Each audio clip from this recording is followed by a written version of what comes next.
নাজানো কিয় আমাৰ মাজৰ বহুতো লোকে অভ্যাসগত আহি প্ৰাৰ্থনা কৰে। পাৰিবাৰিক হিচাপে আমি প্ৰাৰ্থনা কৰোঁ। সাধাৰণতে পাৰিবাৰিক হিচাপে প্ৰাৰ্থনা কৰোঁতে আমি পৰিয়ালৰ কাৰণে, তেওঁলোকৰ প্ৰয়োজনবোৰৰ কাৰণে, তেওঁলোকে সন্মুখীন হোৱা সংকটবোৰৰ বিষয়ে, দুৰ্ঘটনাবোৰৰ বিষয়ে, আৰ্থিক অনাটনৰ কাৰণে ঈশ্বৰৰ সহায় বিচাৰি আমি প্ৰাৰ্থনা কৰোঁ। কিন্তু তাকেই প্ৰাৰ্থনা বুলি আমি ভাবিব নালাগে। আপোনালোকৰ কিমানে পাৰিবাৰিক হিচাপে নিজৰ সন্তানসকলৰ সৈতে একেলগে প্ৰাৰ্থনা কৰে নাজানো, কিন্তু প্ৰাৰ্থনা কৰা লোকসকলক মই কৈ আছোঁ, অলপ সময় পৰিয়ালৰ সৈতে আধা ঘণ্টা, 1 ঘণ্টা প্ৰাৰ্থনা কৰি উঠি এইটোৱেই ব্যক্তিগত প্ৰাৰ্থনা ইমানেই যথেষ্ট বুলি ভবাটো ভুল। পাৰিবাৰিক হিচাপে প্ৰাৰ্থনা কৰাটো যিমান দৰকাৰী, ব্যক্তিগতভাৱে ঈশ্বৰৰ আগত প্ৰাৰ্থনা কৰাটো সিমানেই বেছি দৰকাৰী। অকলশৰীয়াকৈ যেতিয়া আপুনি প্ৰাৰ্থনা কৰে তেতিয়া মন খুলি ঈশ্বৰৰ আগত কথা কয়। আপুনি ব্যক্তিগতভাৱে যেতিয়া প্ৰাৰ্থনা কৰে তেতিয়া পবিত্ৰ আত্মাই আপোনাৰ মনৰ ভিতৰত থকা অপৰাধবোৰ দেখুৱাই দিয়ে। পবিত্ৰ আত্মাই ঈশ্বৰে আপোনাৰ হৃদয়লৈ আত্মগ্লানিৰ ভাৱ আনে। আপুনি নজনাকৈয়ে আত্মগ্লানিৰ কাৰণে আপুনি চকু পানী টুকিবলৈ আৰম্ভ কৰে। সেইকাৰণে বাইবেলে কৈছে, কৰন্থিয়াবিলাকৰ প্ৰতি লিখা 2 পত্ৰৰ 7 অধ্যায় 10 নম্বৰ পদ পঢ়িছোঁ। কাৰণ ঈশ্বৰৰ ইচ্ছাৰ দৰে হোৱা মনোদুখে পালতিব নলগা পৰিত্ৰাণলৈ মন পালটন কৰায়, কিন্তু সাংসাৰিক মনোদুখে মৃত্যু সাধন কৰে। ঐশ্বৰিক মনোদুখো আছে আৰু সাংসাৰিক মনোদুখো আছে। ঈশ্বৰলৈ থকা ভক্তিমূলক মনোদুখে মানুহৰ হৃদয়লৈ আত্মগ্লানি আনে। গতিকে আপুনি যেতিয়া প্ৰাৰ্থনা কৰে তেতিয়া পবিত্ৰ আত্মাই আপুনি কৰা পাপ অপৰাধৰ প্ৰতি আপোনাক নিৰুত্তৰ কৰি পেলায়। পবিত্ৰ আত্মাই যেতিয়া আপোনাত মনোদুখ উৎপন্ন কৰে তেতিয়া আপুনি অনুতাপ কৰে আৰু আপুনি পৰিত্ৰাণ পায়। এই কাৰ্য আপুনি সকলোৰে সৈতে প্ৰাৰ্থনা কৰি থাকোঁতে নহয়। আপুনি অকলশৰে যেতিয়া আঁঠুলৈ প্ৰাৰ্থনা কৰে, আপুনি কি পাপ কৰিছে পবিত্ৰ আত্মাই তাক সোঁৱৰাই দিয়ে। আমাৰ মাজৰ কিমানৰ আজি এই বাক্য শুনি থকা কিমানজন লোকৰ যে অকলশৰে একান্তভাৱে প্ৰভুৰ সৈতে প্ৰাৰ্থনা কৰাৰ অভিজ্ঞতা আছে, এবাৰ নিজকে সোধকচোন। যদি আপোনাৰ ব্যক্তিগত কিবা শাৰীৰিক সমস্যা আছে তেন্তে আপুনি ডাক্তৰৰ ওচৰলৈ গৈ কি কৰে? আপুনি তাত ধৈৰ্য ধৰি অকলশৰে সকলো ক'ব নে পৰিয়ালবৰ্গ সকলোকে লৈ যাব? ভিতৰলৈ সোমাই গৈ ডাক্তৰৰ ওচৰত এখন সৰু চকী থাকে, তাতে বহিবলৈ দি কয়, কওকচোন কি হৈছে? তেতিয়া আপুনি সকলো ডাক্তৰক কয়। ডাক্তৰজনক সকলো বিৱৰি কয়। আপোনাৰ হৈ আপোনাৰ পত্নীয়ে যদি কথা কয়, আপুনি অলপ ৰ'ব। আপুনি কওকচোন, তেওঁ কথা ক'ব নাজানে, মই কওঁ ৰ'ব। তেওঁ কথা ক'ব নাজানে নহয়, তেওঁ কথা ক'ব নোৱাৰা অৱস্থা আপুনিয়ে কৰিলে। ডাক্তৰৰ ওচৰলৈ গ'লে ডাক্তৰে এইদৰে কৰে, যিজনৰ বেমাৰ হৈছে তেওঁক তাতে বহুৱায়। আশে-পাশে থকা সকলো লোকে সেই বেমাৰৰ বিষয়ে পৰামৰ্শ দিলে, বিৱৰণী দিলেও আপুনি মনে মনে থাকক, তেওঁ ক'ব বুলি কয়। যিজনৰ বেমাৰ হৈছে তেওঁৱেই ডাক্তৰক বিতংকৈ ক'ব লাগে। ঈশ্বৰৰ উপস্থিতিলৈ অহা ব্যক্তিজনেহে নিজৰ বিষয়ে ঈশ্বৰৰ আগত সকলো ক'ব লাগে। হাততালি বহুতো বজাইছে, কিন্তু মোৰ প্ৰশ্নটো হৈছে, কিমান সময় হৈ গ'ল অকলশৰে ঈশ্বৰৰ উপস্থিতিত আপুনি আঁঠু লোৱা? সমস্ত মনেৰে মুখামুখিকৈ ফেচ টু ফেচ ঈশ্বৰৰ আগত কথা কোৱা কিমান সময় হৈ গ'ল? এবাৰ ভাবি চাওকচোন। আপুনি প্ৰাৰ্থনা কৰাৰ সময়ত আপোনাৰ হৃদয়ে কি কথাত আপোনাক দোষী কৰে, সেইবোৰৰ বিষয়ে ঈশ্বৰে আপোনাৰ হৃদয়ত মনোদুখ উৎপন্ন কৰে। প্ৰভু, এই বিষয়টোত মই আপোনাক বৰ দুখ দিলোঁ, মোক ক্ষমা কৰক পিতৃ। এইদৰে কোৱাৰ সময়ত আপুনি নজনাকৈয়ে আপোনাৰ চকু পানী ওলায়। অনুতাপ আৰু দুখত আপুনি ভগ্ন হৃদয়ৰে সৈতে প্ৰাৰ্থনা কৰে। সেয়া কেতিয়া জানেনে? একান্ত সময়ত, অকলশৰে ঈশ্বৰৰ সৈতে কথা কোৱাৰ সময়ত। আজি বহুতো মানুহে একান্তভাৱে কৰা প্ৰাৰ্থনা, গুপুতে কৰা প্ৰাৰ্থনাৰ অৰ্থ বুজিয়েই নাপায়।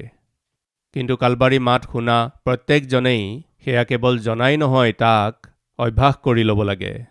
আপুনি যিমানেই ব্যস্ত নহওক কিয়, যিমানেই ডাঙৰ ব্যৱসায়ী নহওক কিয়, MNC কোম্পানীত কাম কৰা যিমানেই ডাঙৰ চাকৰিয়ে হওক বা সম্পত্তিয়ে হওক বা আধিপত্য হওক, যিমানেই ডাঙৰ পৰিচৰ্যা বা মণ্ডলী হওক, ঈশ্বৰৰ সৈতে ব্যক্তিগতভাৱে লগ কৰাটো বৰ দৰকাৰী। প্ৰভু যীশুখ্ৰীষ্টে ৰাতিপুৱাই উঠি অকলশৰে নিৰ্জন ঠাইত অৰণ্যলৈ গৈ প্ৰাৰ্থনা কৰি থাকিছিল। প্ৰতিদিনে গধূলি জৈতুন পৰ্বতলৈ গৈ আঁঠুলৈ জেৰুজালেমত থকাৰ সময়ত সেই জৈতুন পৰ্বতলৈ গৈ অকলশৰে প্ৰাৰ্থনা কৰিছিল। এই গোটেই সৃষ্টিৰ ৰচক প্ৰভুৱেই অকলশৰে প্ৰাৰ্থনা কৰিব লগা হৈছিল যেতিয়া, মই আৰু আপুনি কিমান যে প্ৰাৰ্থনা কৰিব লাগে। ব্ৰাদাৰ, প্ৰাৰ্থনা কৰিবলৈ মোৰ কোনো ব্যক্তিগত কোঠা নাই, সেইকাৰণে মই ব্যক্তিগত প্ৰাৰ্থনা কৰিব পৰা নাই। যীশুখ্ৰীষ্টৰোতো কোঠা নাছিল। যীশুখ্ৰীষ্টে ৰাতিপুৱাই উঠি অৰণ্যলৈ গৈ অকলশৰীয়াকৈ অতি দুকমোকালিতেই গৈ প্ৰাৰ্থনা কৰিছিল, মাৰ্ক 1:35 মতে। যীশুখ্ৰীষ্টৰো কোঠা নাছিল প্ৰাৰ্থনা কৰিবৰ বাবে। জৈতুন পৰ্বতৰ ওচৰত গেটছিমানি বাৰীত তেওঁ অকলশৰে প্ৰাৰ্থনা কৰিছিল। আজি এই বাক্য শুনি থকা ভাই ভনীসকল, আপোনালোকক কোঠা নালাগে, আপোনালোকক এখন হৃদয় লাগে। আপোনাৰ হৃদয়ত প্ৰাৰ্থনা কৰিবলৈ ইচ্ছা থাকিব লাগে। নহিমিয়াৰ প্ৰাৰ্থনা ঈশ্বৰে শুনিলে, কাৰণ তেওঁ ব্যক্তিগতভাৱে ঈশ্বৰৰ সৈতে সহভাগিতাত আছিল। একেৰাহে 4 মাহ সময় দুখেৰে, চকুপানীৰে, উপবাসেৰে আৰু দৃঢ়তাৰে প্ৰতিদিনে প্ৰাৰ্থনা কৰিছিল। দৃঢ়তাৰে প্ৰতিদিনে প্ৰাৰ্থনা কৰিছিল, সেইকাৰণে ঈশ্বৰে সেই প্ৰাৰ্থনা শুনিলে। মোৰ প্ৰিয় ভাই ভনীসকল, আমাৰ প্ৰাৰ্থনা শুনি ঈশ্বৰে যদি উত্তৰ দিব লাগে, তেন্তে সৰ্বপ্ৰথমে আমাৰ হৃদয়খন ঈশ্বৰৰ আগত গ্ৰহণযোগ্য হ'ব লাগিব। হ'ব পাৰে জানি নাজানি, আকৌ এবাৰ কৈ দিছোঁ, জানি বুজি যি ভুলবোৰ কৰোঁ সেইবোৰৰ বাবে নিশ্চয় অনুতাপ কৰিব লাগিব।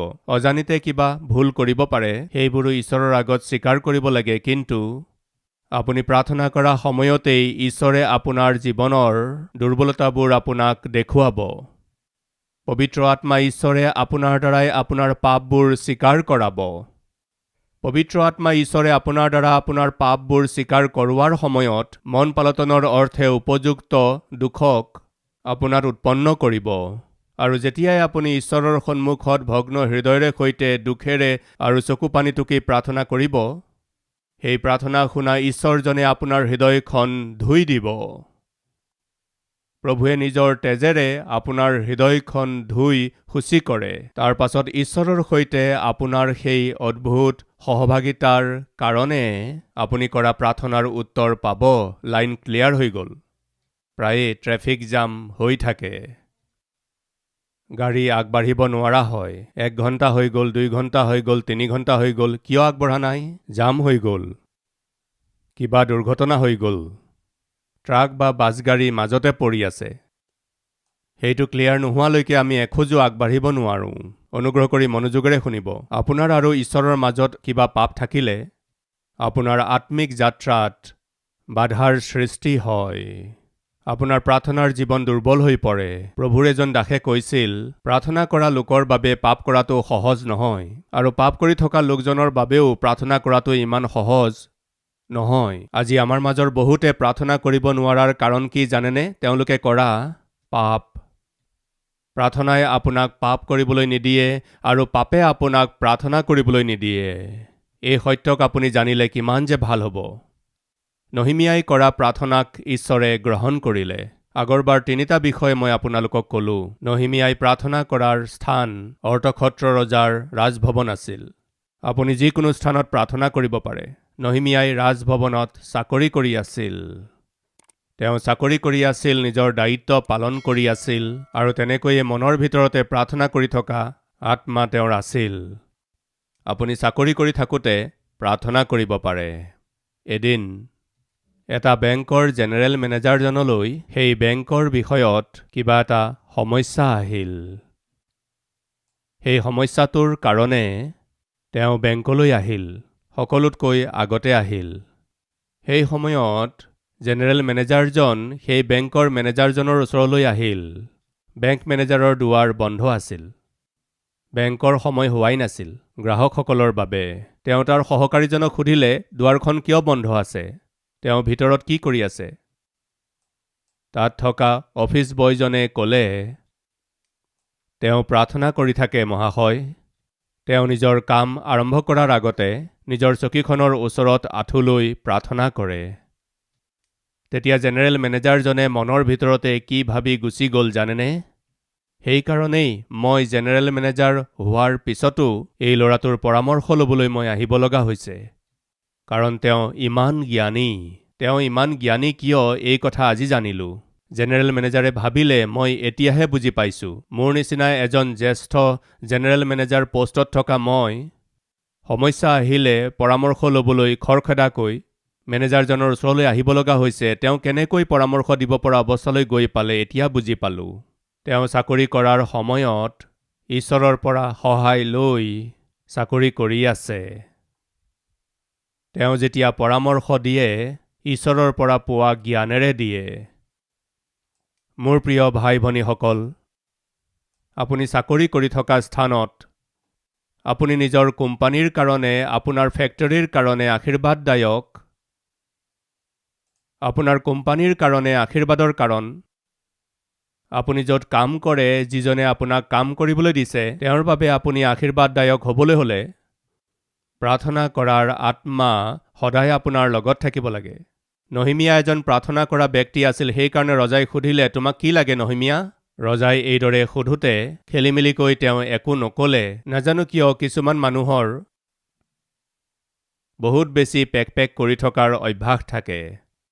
তোমাক কি লাগে নহিমিয়া? এই বুলি কওঁতে মই স্বৰ্গৰ ঈশ্বৰৰ আগত কি কৈছে? প্ৰাৰ্থনা কৰি শ্বৰ্ট প্ৰেয়াৰ। কিমান যে চুটি প্ৰাৰ্থনা কৰিছিল উত্তৰ দিয়াৰ আগতেই। It was a very short prayer. একেবাৰে চুটি প্ৰাৰ্থনা আছিল। কিন্তু সি ডাঙৰ উত্তৰ আনিব পৰাৰ কাৰণ কি জানেনে? তাৰ আঁৰত এটা মহান প্ৰাৰ্থনাশীল জীৱন আছে। নাপাহৰিব। মই প্ৰাৰ্থনা কৰি ৰজাৰ আগত এইদৰে নিবেদন কৰিলোঁ। সেয়া কি বাৰু? যদি মহাৰাজে ভাল দেখে আৰু আপোনাৰ এই বন্দীয়ে যদি অনুগ্ৰহ পাওঁ, তেন্তে মোক জিহুদালৈ, মোৰ ওপৰ পিতৃবিলাকৰ মৈদামৰ নগৰলৈ পঠাই দিয়ক। মই তাক পুনৰাই সাজিম। তেওঁ প্ৰাৰ্থনা কৰাৰ স্থান ৰাজভৱন আছিল। তেওঁ প্ৰাৰ্থনা কৰাৰ সময় বৰ কম সময় আছিল, একেবাৰে কম সময়। তেন্তে সেই প্ৰাৰ্থনাৰ বাবে পোৱা উত্তৰ তিনিটা কথা: প্ৰাৰ্থনা কৰা স্থান, প্ৰাৰ্থনা কৰাৰ সময় আৰু প্ৰাৰ্থনাৰ পৰা পোৱা বা প্ৰাৰ্থনাই লৈ অহা উত্তৰ। কেনেকুৱা উত্তৰ পাইছিল জানেনে আপুনি? মই পঢ়িছোঁ, চাব। মহাৰাজ, আপুনি মোক অনুমতি দিলে, আপুনি মোক পঠিয়ালে, আমাৰ ওপৰ পিতৃবিলাকৰ মৈদামৰ নগৰখন সাজিবলৈ আপুনি মোক যদি পঠিয়ায়, মই যাম মহাৰাজ। আপুনি পঠাবনে? তেতিয়া ৰজাই, যাৰ ওচৰত ৰাণীও বহি আছিল, মোক সুধিলে, তই কিমান দিনৰ নিমিত্তে যাবি আৰু কেতিয়া উলটি আহিবি? সুধিলে, পঠাম, কিন্তু নহিমিয়া আগতে মোক কোৱা। কি মহাৰাজ? কেতিয়া আহিবা কোৱা। এইটো বৰ ভাল কথা প্ৰিয়সকল। মোক নিশ্চয়তা দিয়া। কেনেকুৱা গেৰেণ্টি মহাৰাজ? ঘূৰি যে আহিবা তাৰ গেৰেণ্টি দিবানে? কিছুমান ভাই মোৰ ওচৰলৈকো আহে ছুটি বিচাৰিবলৈ। ব্ৰাদাৰ, ছুটি দিয়কচোন বুলি কয়। কিছুমান লোকে ছুটি বিচাৰিলে 5 দিন বিচাৰিলে 2 দিনহে দিওঁ। নাই মহাশয়, 4 দিন। মনে মনে থাকা, ইমান কাম আছে, 5 দিন কিয় ছুটি লাগে?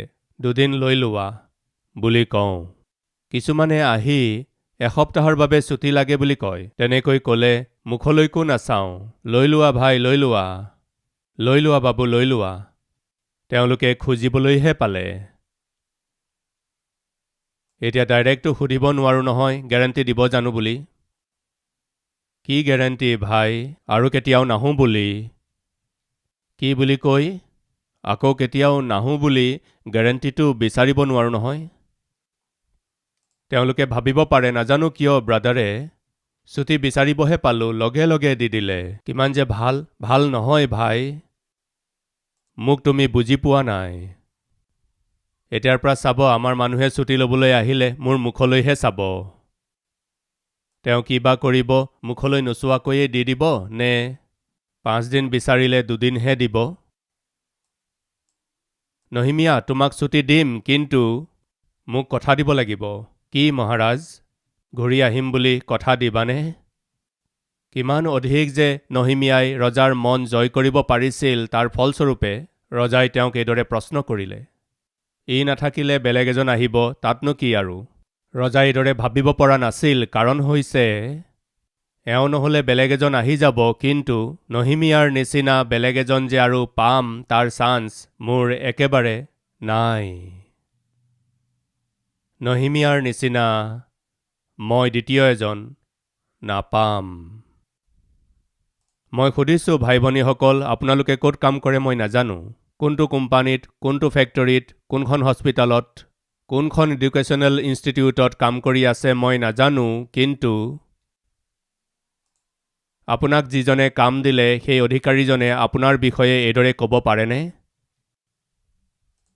কৰ্মচাৰীটো পাই যাম, কিন্তু এনেকুৱা ব্যক্তি কেতিয়াও নাপাম। কাম কৰা মানুহটো পাই যাম, কিন্তু এইদৰে কাম কৰা মানুহ নাপাম। মেনেজাৰটো পাই যাম, কিন্তু এনেকুৱা মেনেজাৰ নাপাম। আপোনাক দেখি আপোনাৰ ওপৰৰ অধিকাৰীৰ মনলৈ এনেকুৱা ভাৱ আহিছেনে?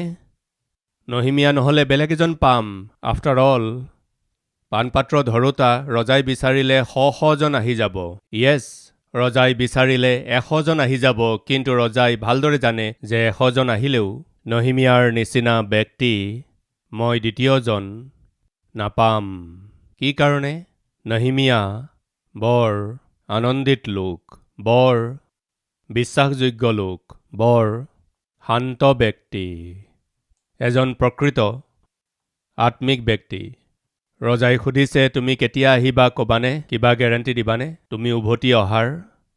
তেতিয়া নহিমিয়াই ৰজাক ক'লে, মহাৰাজ, মই নিশ্চয় ঘূৰি আহিম কাম শেষ কৰাৰ পিছত।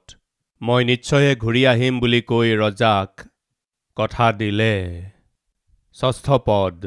তেতিয়া ৰজাই মোক সুধিলে, সেই সময়ত ৰাণী তেওঁৰ ওচৰত বহি আছিল, তই কিমান দিনৰ নিমিত্তে যাত্ৰাত থাকিবি আৰু কেতিয়া উলটি আহিবি?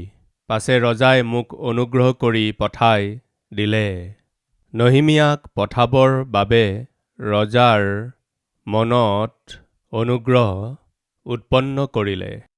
পাণপাত্ৰ ধৰোতা ৰজাৰ আগত পাণপাত্ৰ আগবঢ়াই দিওঁতা। কি হ'ল জানেনে? প্ৰাৰ্থনাৰ দ্বাৰা, পবিত্ৰতাৰ দ্বাৰা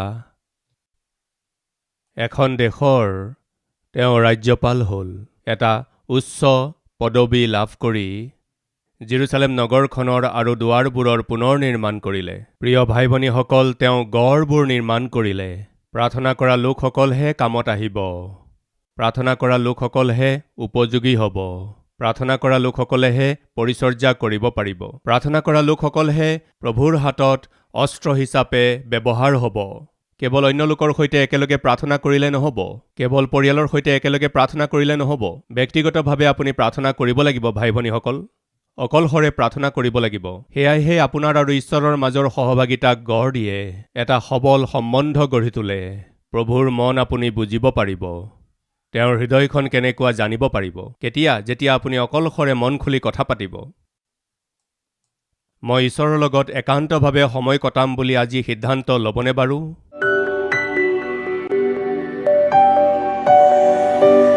পবিত্ৰ পিতৃ ঈশ্বৰ, নহিমিয়াই কৰা প্ৰাৰ্থনাৰ অদ্ভুত উত্তৰ আপুনি দিলে।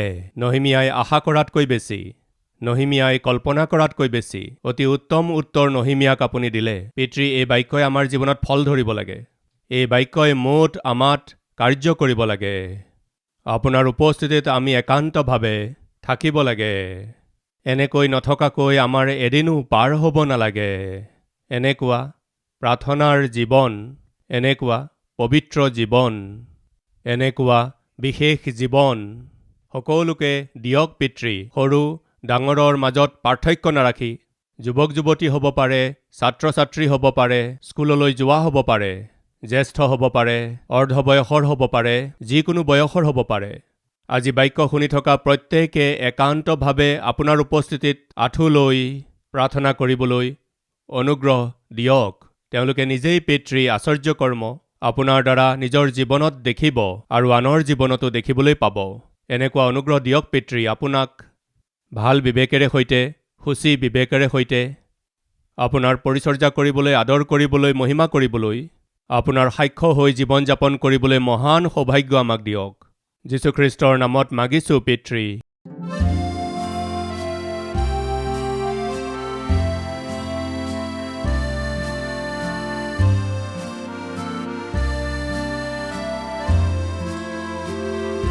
Address Calvary, post box number 30, Kukatpally, Hyderabad 72।